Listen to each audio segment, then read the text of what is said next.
reckoning, but on stricter inquiry I found there were but 3. "Well, Friday," said I, "don't be terrified. I warrant we will not only defend ourselves, but kill most of these savages." But though I comforted him in the best way I could, the poor creature trembled so I scarce knew what to do with him. "Oh, master," said he, "they come! Look, Friday, cut pieces, Friday, cut me up." "Why, Friday," said I, "they will eat me up as well as you, and my danger is as great as yours. But since it is so, we must resolve to fight for our lives. What say you? Can you fight, Friday?" "Yes," he said faintly. "Me shoot. Me kill what I can." "That's no matter," said I again. "Our guns will terrify those we do not kill. I am very willing to stand by you to the last drop of my blood. Now, tell me if you will do the like by me, and obey my orders." Friday answered, "Oh, master, me lose life for you, me die when you bid die." We loaded 2 fowling pieces, 4 muskets, and 2 pistols, and divided them betwixt us, hung my sword to my side, and gave Friday a hatchet, a fine weapon for defence. And then, under this heavy load of armour, which was increased by our extra powder and shot, we marched in single file to a thick wood that stood between them and us. We found them all about their fires, eating the flesh of one of their prisoners, and that another lay bound upon the sand. I ascended a tree, and saw by my glass that a white man lay upon the beach, with his hands and feet tied with things like rushes. Turning to Friday, I said, "Now, Friday, mind what I say. Fail in nothing, but do exactly as you see me do. Are you ready?" said I. "Yes, master," said he. "Then fire at them," said I, and the same moment I fired also. We fired 2 or 3 rounds, and then rushed upon them. The savages were thrown into confusion, and so bewildered they knew not what to do. Cutting loose the white man, who proved to be a Spaniard, I gave him a sword and pistol, and he soon cut 2 of the savages to pieces. Before our work of slaughter was done, we had killed all but 4 of the savages, and these had fled to one of the canoes. I jumped into one of the canoes and bid Friday follow me. But here I found another creature, bound hand and foot, with very little life left in him. I bid Friday speak to him, and tell him he was safe, and give him a dram from my flask. As soon as Friday heard him speak, he went into transports.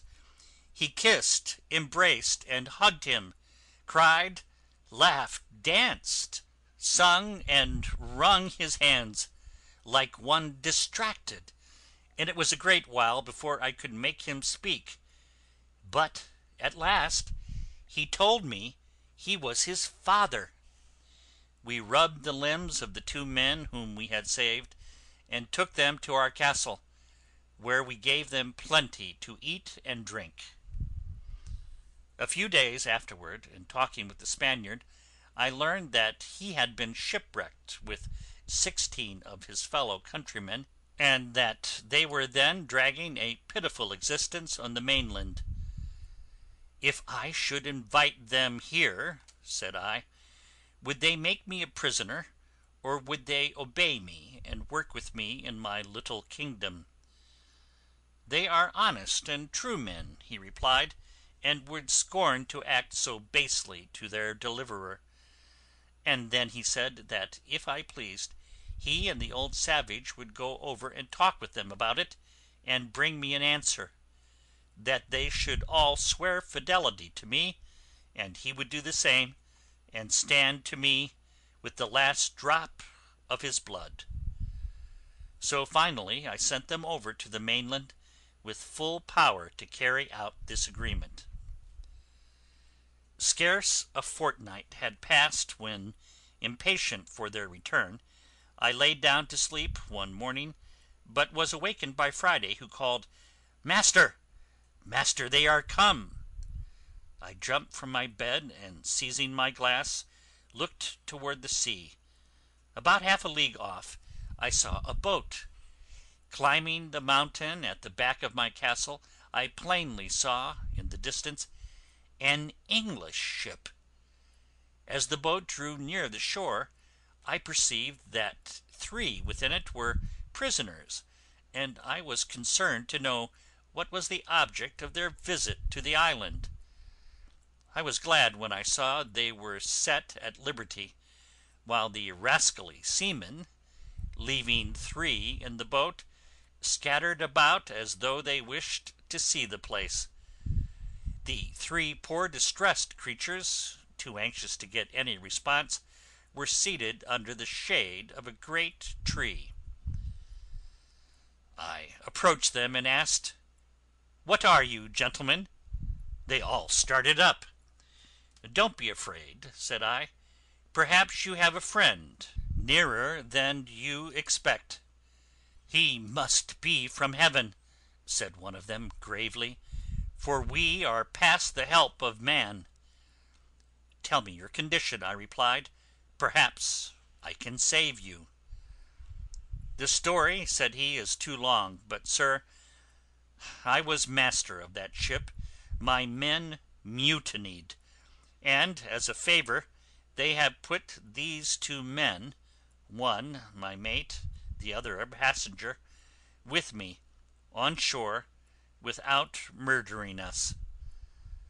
I then made conditions that they should obey me while on the island, and if I recovered their ship, they should afford Friday and myself a free passage to England, to which they gave a cheerful assent. Then I gave each a gun, with powder and ball sufficient, and as the mutineers returned, they fired upon them, and killed one of the captain's chief enemies, and wounded the other, who called loudly for help. "Sirrah," said the captain, going up to him, "'tis too late to call for assistance. You should rather cry to God to pardon your villainy." And so he knocked him down with the stock of his gun. 3 others were wounded also, and cried out for pardon. The captain granted this, if they would swear to be true to him in recovering the ship, which they solemnly promised to do.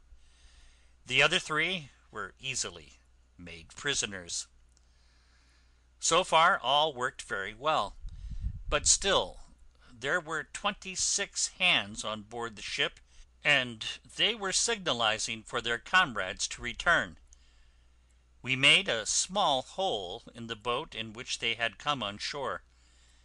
This obliged them to send another boat, with 10 armed men.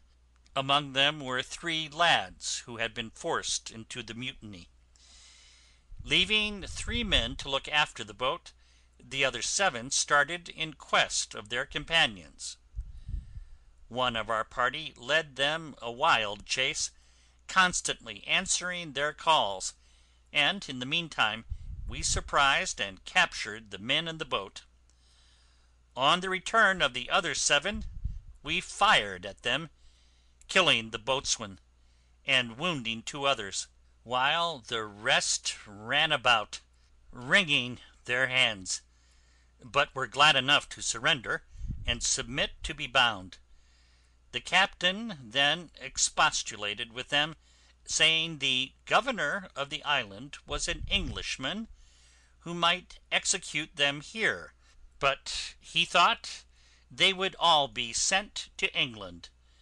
They begged piteously to be spared, and after a while the captain